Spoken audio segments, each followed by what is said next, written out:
আচ্ছা, কেমন হবে দুনিয়াতে থাকা অবস্থায় যদি রাসূলুল্লাহ সাল্লাল্লাহু আলাইহি সাল্লামকে স্বপ্নের মধ্যে দেখতে পান? আপনি নিশ্চয়ই জান্নাতের ভেতর ঢুকে যাবেন। প্রিয় দর্শক, আমি আজকে নবীজি সাল্লাল্লাহু আলাইহি সাল্লামকে স্বপ্নে দেখার মতো গুরুত্বপূর্ণ একটি আমল, গুরুত্বপূর্ণ একটি দোয়া আপনাদেরকে শেয়ার করার চেষ্টা করব। ইনশাআল্লাহ যদি আমল করতে পারেন, অবশ্যই প্রিয় নবী মুহাম্মদুর রাসূলুল্লাহ সাল্লাল্লাহু আলাইহি সাল্লামকে স্বপ্নের মধ্যে দেখবেন। তীর মিস হতে পারে, রসুলকে দেখা কখনো মিস হবে না। সেজন্য এজ এ মুমিন হিসাবে, মুত্তাকি হিসাবে আমি আপনাকে বলবো, যদি আপনার মনের মধ্যে বিশ্বনবী মুহাম্মদুর রাসূলুল্লাহ সাল্লাল্লাহু আলাইহি সাল্লামকে দেখার মতো স্বপ্ন থাকে, আশা থাকে, আমি আপনাকে বলবো ভিডিওটি শুরু থেকে শেষ অবধি মনোযোগ সহকারে দেখতে থাকুন। প্রিয় দর্শক, আমাদের নবী কেমন ছিলেন? আমরা দুনিয়ার মধ্যে যা দেখি, সেলিব্রিটি যারা রয়েছে তাদের সামনে, তাদের সাথে একটা পিক তোলার জন্য আমরা মরিয়া হয়ে যাই। যদি তুলতেই পারি, অলমোস্ট আমরা ওই ছবিটি ফেসবুক, ইউটিউব, ইনস্টাগ্রাম, বিভিন্ন সোশ্যাল মিডিয়াতে আমরা শেয়ার করি। আমরা দেখাইতে বোঝাইতে চাই যে আমি অমুক ব্যক্তির পাশে দাঁড়িয়েছি, এটা মানুষ বুঝাইতে চায়। মেরে আজিজু রব্বে খাবার কসম, পৃথিবীর সর্বশ্রেষ্ঠ মানব দেখতে কি একটু মন চাই না ভাই? আমল করেন, আমল করেন। নো আমল নো রেজাল্ট। আপনি যদি মেবি আমল নাই করেন, তখন নবীজিকে স্বপ্নের মধ্যে দেখবেন না। আমল করতে হবে। দর জওয়ানি তওবা করদম শিওয়াই পয়গম্বরি। কবি বলেন, যারা যৌবন অবস্থায় আছেন ইবাদত বন্দিগি করেন। যৌবন অবস্থায় ইবাদত বন্দিগি করা অলমোস্ট এটি পয়গম্বরের চরিত্র। আর বৃদ্ধকালে ইবাদত বন্দিগি করা এটা হচ্ছে শয়তানের চরিত্র। আসুন নবীজিকে একটু দেখার জন্য আমরা আমল করার চেষ্টা করি। হাই হাই হাই হাই, কেমন পয়গম্বর! পৃথিবীর সর্বশ্রেষ্ঠ সৌন্দর্য। দুনিয়ার সেলিব্রিটির দিকে তাকাইলে, দুনিয়ার সৌন্দর্যের দিকে তাকাইলে আমরা বলে থাকি হাই কত সুন্দর, কিন্তু রসুলের দিকে যদি তাকান আর কিছু তাকাইতে মন চাইবে না। মেরে দোস্ত, একটা গাছ, নবীজি ঘুমাইছিলেন, জাবেরকে বলতেছিলেন যে জাবের আমি একটু রেস্ট নেব, সো তুমি একটু আমাকে পাহারাদারি করো। জাবেরকে রাসূলুল্লাহ সাল্লাল্লাহু আলাইহি সাল্লাম বলেছিলেন। তো যে কথার সেই কাজ। বিশ্বনবী মুহাম্মদুর রাসূলুল্লাহ সাল্লাল্লাহু আলাইহি সাল্লাম একটু রেস্ট নিতেছিলেন, ঘুমাইতেছিলেন। আর নবীজি রেস্ট এমন ছিলেন, ওনার জন্য, নবীজির জন্য স্পেশাল কোনো রাজপ্রাসাদ ছিল না। ওয়াল্লাহি এমনিতেই ঘুমাইতেন। হাই হাই, কেমন শাসক ছিলেন! এখন যদি আমি একটু বলতে চাই আমাদের দেশের শাসক কেমন, আমাদের সাবেক প্রধানমন্ত্রী তো বলে দিয়েছে যে তার বাড়ির একজন নাকি কি ছিল, উনিও এখন হেলিকপ্টার ছাড়া, বিমান ছাড়া আসা যাওয়া করেন। কোটি টাকার তার মালিক, কোটি টাকার মালিক এখন সে। আর বিশ্বনবী মুহাম্মদুর রাসূলুল্লাহ সাল্লাল্লাহু আলাইহি সাল্লামের জন্য স্পেশাল কোনো রাজপ্রাসাদ ছিলই না। এমনিতে তিনি স্বাভাবিক মানুষের মতো জীবনযাপন করতেন। কেমন লাইফ ছিলেন! তো যাই হোক, জাবের রাদিয়াল্লাহু তাআলা আনহু বলতেছেন, নবীজি সাল্লাল্লাহু আলাইহি সাল্লাম আমাকে বলেন যে আমি একটু ঘুমাবো, তুমি একটু পাহারাদারি করো, কেননা যদি কোনো শত্রু আইসা নবীজির উপর আক্রমণ করেন। অলমোস্ট জাবেরকে কথা বলে নবীজি ঘুমিয়ে গেছেন। জাবের বলেন, নবীজি সাল্লাল্লাহু আলাইহি সাল্লাম যখন ঘুমিয়ে গেছেন, একটা গাছ মানুষের মতো করে হেঁটে হেঁটে হেঁটে আসতেছে। জাবের নিজে আশ্চর্য, কিরে গাছ রাসূলুল্লাহ সাল্লাল্লাহু আলাইহি সাল্লামের দিকে এভাবে আসতেছে মানুষের মতো করে। জাবের বই পেয়ে গেছে। কেননা একটু যদি চিন্তা করেন, আপনার সামনে যদি একটা গাছ হেঁটে হেঁটে মানুষের মতো করে ডাল পাতা সব কিছু নিয়ে যদি আপনার দিকে আসতে থাকে, আপনি কি ভয় করবেন না? হ্যাঁ, জাবের রাদিয়াল্লাহু তাআলা আনহু বলতেছেন, আমিও তো একজন মানুষ ছিলাম। তো বই করতেছিলাম, গাছটা যখন একেবারে কাছাকাছি এসে গেছেন, নবীজির মাথা মোবারক যেই পাশে ছিল ওই গাছটি ওখানে কিছুক্ষণ অপেক্ষা করলেন। অ্যান্ড এরপরে ওই গাছটি আস্তে আস্তে পায়ে পায়ে করে যেই জায়গা থেকে এসেছিল ওই গাছটি ওখানে গিয়ে হুবহু আগে যেভাবে ছিল ওইভাবে দাঁড়িয়েছে। সাহাবের তো আশ্চর্য, কী রে, এই ঘটনা হইতে হয় কীভাবে? একটা গাছ মানুষের মতো করে আসবে, দেন ওই গাছটি আবার ওখানে গিয়ে দাঁড়াবে, বুঝাইতে পারতেছে না। জাবের রাদিয়াল্লাহু তাআলা আনহু নবীজি সাল্লাল্লাহু আলাইহি ওয়াসাল্লামের ঘুম ভাঙার জন্য অপেক্ষা করতেছিলেন। নবীজি সাল্লাল্লাহু আলাইহি ওয়াসাল্লামের যখন ঘুম ভেঙে গেলেন, নবীজিকে বলতেছিলেন, ইয়া রাসূলুল্লাহ, ইয়া হাবিবাল্লাহ, জাদু দেখেছি, জাদু দেখেছি, জাদু দেখেছি আজকে। নবীজি সাল্লাল্লাহু আলাইহি ওয়াসাল্লাম জাবেরকে ডাক দিয়েছেন, জাবের তাল ইলাইয়া, ইয়া জাবের, কি জাদু দেখেছো জাবের? একটু যদি বলো, একটু যদি বলো। জাবের বলা শুরু করলেন, ইয়া রাসূলুল্লাহ, ওই যে একটা গাছ ওখানে দেখা যাচ্ছে, আপনি যখন ঘুমিয়েছিলেন মানুষের মতো পাই পাই করে হেঁটে হেঁটে ওই গাছটি নিজের জায়গা থেকে আপনি যেইখানে মাথা রেখেছেন ওইখানে ওই গাছটি এসেছে। আসার পর কিছুক্ষণ পর আবার যেই জায়গা থেকে এসেছিল ওই জায়গার মধ্যে গিয়ে হুবহু আগের মতোই করে দাঁড়িয়ে আছি। ইয়া রাসূলুল্লাহ, বুঝলাম না ঘটনা কি? এমন জাদু আমি তো কখনো দেখি নাই ইয়া রাসূলুল্লাহ, এই ঘটনা হইতে হয় কিভাবে? একটু যদি বুঝিয়ে বলেন আমার জন্য বুঝতে সহজ হবে। জাবের রাদিয়াল্লাহু তাআলা আনহু কে নবীজি বলতেছিলেন, জাবের শোনো, ও জাবের, ওই গাছটি অনেক দিন ধরে আমাকে দূর থেকে দেখতেছিল। আজকে যখন আমি ওই গাছের কাছাকাছি এসে গেছি, আল্লাহ পাক রব্বুল আলামিনকে বলেছেন, আল্লাহ গো, আপনার বন্ধু তো কাছে এসে গেছে, আল্লাহ দূর থেকে অনেকবার দেখেছি, পেট ভরে নাই, চক্ষু শীতল হয় নাই, আল্লাহ গো একটু অনুমতি দেন, আপনার বন্ধুকে আমি একটু কাছে যাব, বন্ধুকে মন ভরে দেখব, জীবনটা যেন একটু শান্তি হইয়া যায়। হাই হাই, রাসূলুল্লাহ সাল্লাল্লাহু আলাইহি ওয়াসাল্লামকে নিয়ে যদি কথা বলতে চাই, রাত শেষ হবে, দিন শেষ হবে, বছর শেষ হবে। ভাই, রসুলের 63 বছর জিন্দেগির ইতিহাস বলে শেষ করা যাবে না। গাছ নবীজিকে চিনেছেন, নবীজিকে দেখার জন্য পাগল, নবীজিকে দেখার জন্য পাগল।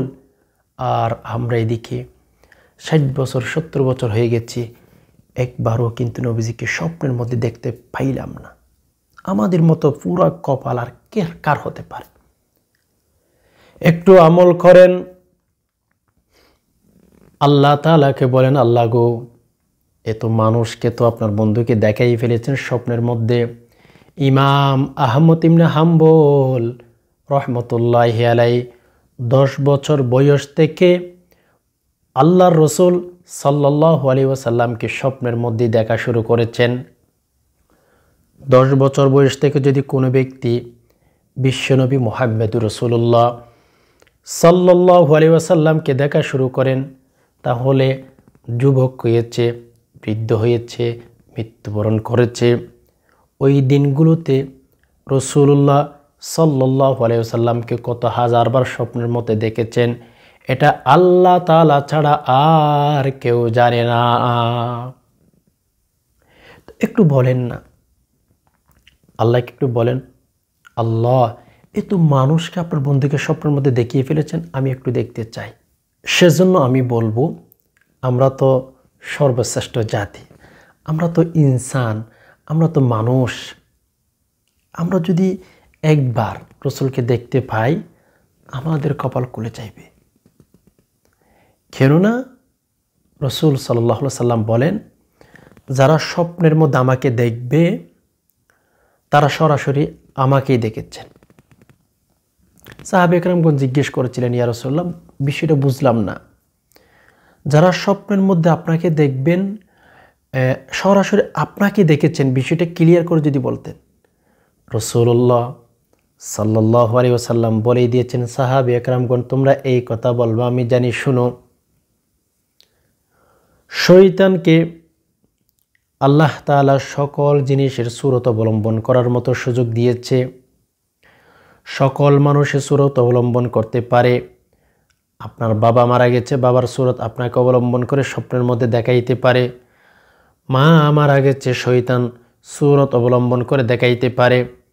আপনার প্রিয় মানুষটা মারা গেছে, প্রিয় মানুষটা মারা যাওয়ার পরে শয়তান সূরত অবলম্বন করে আপনার সামনে উপস্থাপন করতে পারে।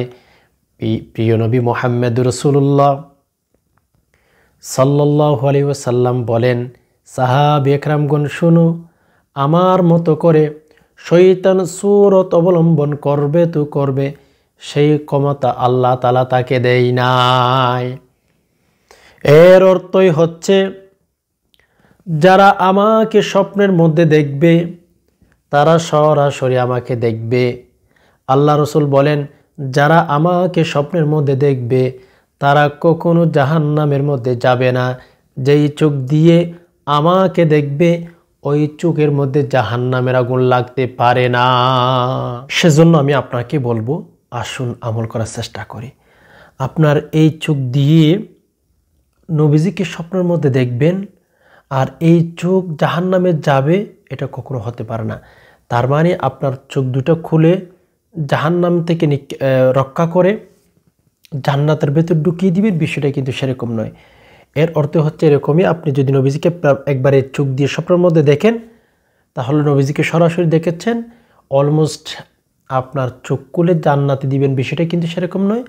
আপনাকে সহ জান্নাতের ভেতর ঢুকিয়ে দিবেন। এই জন্য আমল করেন ভাই।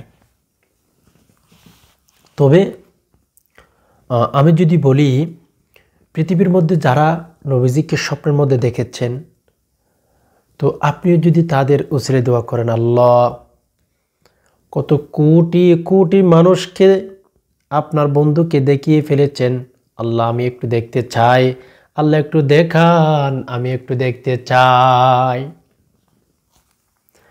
এইভাবে যদি দোয়া করতেই থাকেন, প্রার্থনা করতেই থাকেন, মেসেজ দিতেই থাকেন, রব্বুল আলামিন যদি বলেন, হাই হাই, কত বান্দাদেরকে তো দেখিয়ে ফেললাম, এই নাফরমান বান্দা কত দোয়া করতেছে, কত মেসেজ দিতেছে, শেষ রাতে উঠে দোয়া করতেছে, দরুদ শরীফের আমল করতেছে, হাই হাই, কত মানুষকে তো আমি দেখিয়ে ফেললাম, এই নাফরমান বান্দা এত দোয়া করে, দোয়া তো ছাড়তে ইচ্ছে না, একে একটু দেখাই দিলে কি হয়। এই কথা চিন্তা করে রব্বুল আলামিন যদি একবার আপনাকে দেখিয়ে ফেলেন, আপনার কপাল খুলে যাইবে। রসুলকে যদি একবার দেখতে পান, হাই হাই, রসুলকে যদি একবার দেখেন, আপনি নিশ্চিত জান্নাতের ভেতরে ঢুকেই যাইবেন, দাখলাল জান্নাহ। হাই হাই, আসুন একটু আমল করার চেষ্টা করি। রব্বে কাবার কসম, আমল করতে পারলে আল্লাহ তাআলা দেখিয়ে দিবে। আল্লাহ বলবেন, এত মানুষকে দেখিয়ে ফেলেছি, এন্ড এই লোকটাকে, এই বান্দাটাকে দেখিয়ে ফেললে হয়তো হয় কি, একথা চিন্তা করে আপনাকেও দেখিয়ে ফেলবেন। তবে বিশেষ করে যদি আপনি খেয়াল করেন, পরোক্ষভাবে যদি চিন্তা করেন, যে সমস্ত মানুষ আমাদের নবী মুহাম্মদুর রাসূলুল্লাহ সাল্লাল্লাহু আলাইহি ওয়াসাল্লামকে অলমোস্ট স্বপ্নে দেখেছেন, তাদের জরিপ যদি আপনি চালান, সমাজে, দেশে, পৃথিবীতে বেশিরভাগ মানুষ বলবে, আমি নবীজিকে স্বপ্ন দেখেছি দুরূদ শরীফের আমল করার কারণে। বেশিরভাগ মানুষ এই কথা বলবেন। এই জন্য আমাদের দুরূদ শরীফের সাথে আমল করতে হবে, দুরূদ শরীফের সাথে সম্পর্ক তৈরি করতে হবে। দুরূদ শরীফের আমল যদি বেশি বেশি আপনি আমি করতে পারি, প্রিয় নবী মুহাম্মদ রাসূলুল্লাহ সাল্লাল্লাহু আলাইহি ওয়াসাল্লামকে স্বপ্নের মধ্যেই দেখতে পাবো। আর যদি একবার মুহাম্মদ রাসূলুল্লাহ সাল্লাল্লাহু আলাইহি ওয়াসাল্লামকে স্বপ্নের মধ্যে দেখেই পেলেন, কপাল খুলে যাইবে, কেউ আপনাকে জান্নাত থেকে টাকাইতে পারবে না। আসুন আজকে সেরকম একটি দুরূদ শরীফ সম্পর্কে আপনাদেরকে পরিচয় করিয়ে দেব। আসলে কথা হচ্ছে কি জানেন, যাদের মনের মধ্যে ব্যথা আছে, যাদের মনের মধ্যে ব্যথা আছে তারা রসুলকে দেখতে চাইবে, এ হচ্ছে কথা। এখানে দ্বিতীয় অন্য কোনো কথা আছে বলে আমি মনে করি না। সো আমি আপনাকে বলবো আসুন একটু দুরূদ শরীফের আমল করি। তো প্রথম নাম্বারে আমরা বেশি বেশি যে দুরূদ শরীফটি পাঠ করব, সেই দুরূদ শরীফটি যদি জুমার রাতে পাঠ করতে পারি, দেখেন যখন ঘুমাইতে যাবেন জুমার রাতে, প্রত্যেক দিন রাতেও পাঠ করতে পারেন দুরূদ শরীফটি। তবে যদি আপনি ঘুমানোর পূর্বে জুমার রাতে পাঠ করতে পারেন, বেশি বেশি 2 রাকাত নফল নামাজ পড়বেন। ধরেন বৃহস্পতিবার দিন শেষ, রাত শুরু হয়ে গেছে, এটা জুমার দিন, আরবি মাসের মধ্যে রাত আগে আসে।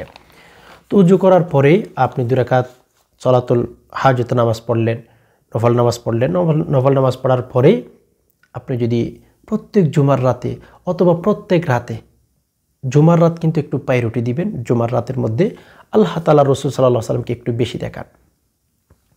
তো সেই হিসাবে আমি যদি প্রত্যেক রাতে হোক কিংবা জুমার রাতে হোক আমলটি করতে পারি দুরূদ শরীফটি, ইনশাআল্লাহ আল্লাহ তাআলা আমাদেরকে রসুলকে দেখিয়ে দিবেন। ভাই একবার যদি দেখে যাই, হাই হাই হাই হাই, যেই রসুলকে দেখলে এই চোখ দিয়ে যদি দেখেন, আল্লাহু আকবর। সাহাবা একরামদের খিদার প্রয়োজন, যখন খিদা লেগে যাইত তাদের সন্তানদেরকে রসুল সাল্লাল্লাহু আলাইহি সাল্লামের কাছে নিয়ে যাইতেন। হাই হাই, রসুলের চেহারা দেখতে দেরি হয়, তাদের খিদা নিবারণ হইতে দেরি হইত না। কেমন পয়গম্বর, কেন দেখবেন না? কত কিছু তো এই চোখ দিয়ে দেখে ফেলেছেন, একবার রসুলকে দেখেন না। তো জুমার রাতে হোক কিংবা অন্যান্য রাতে হোক, যখন ঘুমাইতে যাব আমরা 2 রাকাত নামাজ পড়ব, উজু করব। উজু করার পরে উজু করার পরে 2 রাকাত নফল নামাজ আদায় করার পরে আমরা এই দুরূদ শরীফটি, আজকে আমরা যে দুরূদ শরীফটি শিখে নেব, সেই দুরূদ শরীফটি আপনি চাইলে 100 বার পাঠ করতে পারেন। আপনার মন মতো পাঠ করে আপনি ঘুমিয়ে যাবেন। হাই হাই, কপাল যদি ভালো হয়, তাকদির যদি ভালো হয়, অবশ্যই অবশ্যই আল্লাহ রসুল সাল্লাল্লাহু আলাইহি ওয়াসাল্লামকে স্বপ্নের মধ্যে দেখতে পাবে। আসলে একটু আমল করি, বিশেষ করে আজকের দুরূদ শরীফটি বেশি বেশি পাঠ করবেন। আমি স্ক্রিন উচ্চারণ দিয়ে দিতেছি, আপনারা একটু খেয়াল করুন। ইনশাআল্লাহ যদি সহি শুদ্ধভাবে আমি যেভাবে বলে দেব এভাবে যদি পাঠ করতে পারেন, আল্লাহ পাক রব্বুল আলামিন বলবেন যে বান্দা এত কষ্ট করিস, এত মানুষকে তো দেখিয়ে ফেললাম, যা তুইকে একটু দেখিয়ে ফেললাম, কি হয়েছে? এভাবে বলে যদি দেখিয়ে ফেলে, কপাল খুলে গেছে ভাই, ওয়াল্লাহি রব্বে কাবার কসম, কপাল খুলে যাবে। এর জন্য দুরূদ শরীফটি আমার সাথে সাথে 2 একবার রিপিট করুন। দুরূদ শরীফটি হচ্ছে আল্লাহুম্মা, একটু শুদ্ধভাবে, আল্লাহুম্মা সাল্লি ওয়া সাল্লিম, সাল্লি ওয়া সাল্লিম, আল্লাহুম্মা সাল্লি ওয়া সাল্লিম আলান নাবিয়্যিল উম্মিয়্যি ওয়া আলা আলিহি ওয়া আসহাবিহি। আবার খেয়াল করুন, আল্লাহুম্মা সাল্লি ওয়া সাল্লিম আলান নাবিয়্যিল উম্মিয়্যি ওয়া আলা আলিহি ওয়া আসহাবিহি। আল্লাহুম্মা সাল্লি ওয়া সাল্লিম আলান নাবিয়্যিল উম্মিয়্যি ওয়া আলা আলিহি ওয়া আসহাবিহি। এই দুরূদ শরীফটি প্রত্যেক দিন রাতে ঘুমানোর সময় 2 রাকাত সলাতুল হাজতের নামাজ পড়ে, বিশেষ করে জুমার রাতে ঘুমানোর সময় 100 বার এই দুরূদ শরীফ পাঠ করে ঘুমিয়ে যান। হায়াতের মধ্যে যত জুমার রাত পাবেন, ইনশাআল্লাহ আল্লাহ রসুল সাল্লাল্লাহু আলাইহি সাল্লামকে আপনি স্বপ্নের মধ্যেই দেখতে পাবেন। এই জন্য আসুন আমল করি, বেশি বেশি দুরূদ শরীফের আমল করি, ইনশাআল্লাহ আল্লাহ রসুল সাল্লাল্লাহু আলাইহি সাল্লামকে আমরা স্বপ্নের মধ্যে দেখতে পাবো। আর যদি একবার দেখতে পাই, কপাল খুলে যাবে, তাকদীর পরিবর্তন হয়ে যাবে, জান্নাতের ভেতরে ঢুকে যেতে পারবো। আমাদের কাজ চেষ্টা করা, বাকিটুকু উপরওয়ালা দেখে নেবেন। আশা করি বিষয়টি বুঝতে পেরেছেন। আল্লাহ পাক রব্বুল আলামিন সকল মুসলিম উম্মাহকে দুনিয়া থেকে বিদায় হওয়ার আগে নবীজিকে দেখার তৌফিক দান করুক, আমিন। প্রিয় দর্শক, ভিডিওটি যদি দেখে ভালো লেগে থাকে অবশ্যই একটি লাইক দিবেন, আর হ্যাঁ, চ্যানেলটি অবশ্যই সাবস্ক্রাইব করে দিবেন। এই ছিল এলোমেলো বিক্ষিপ্ত কিছু আলোচনা। এতক্ষণ পর্যন্ত যে সমস্ত ভাই বোন সময় দিয়ে সবর করে ভিডিওটি দেখছেন, আল্লাহ তাআলা আপনাদের সকলকে শান্তিতে রাখুক, নিরাপদে রাখুক, আমিন। হাদা মা ইনদি ওয়াল ইলমু ইনদাল্লাহ, আলাইহি তাওয়াক্কালতু ওয়া ইলাইহি উনীব। আসসালামু আলাইকুম ওয়া রাহমাতুল্লাহি ওয়া বারাকাতুহু।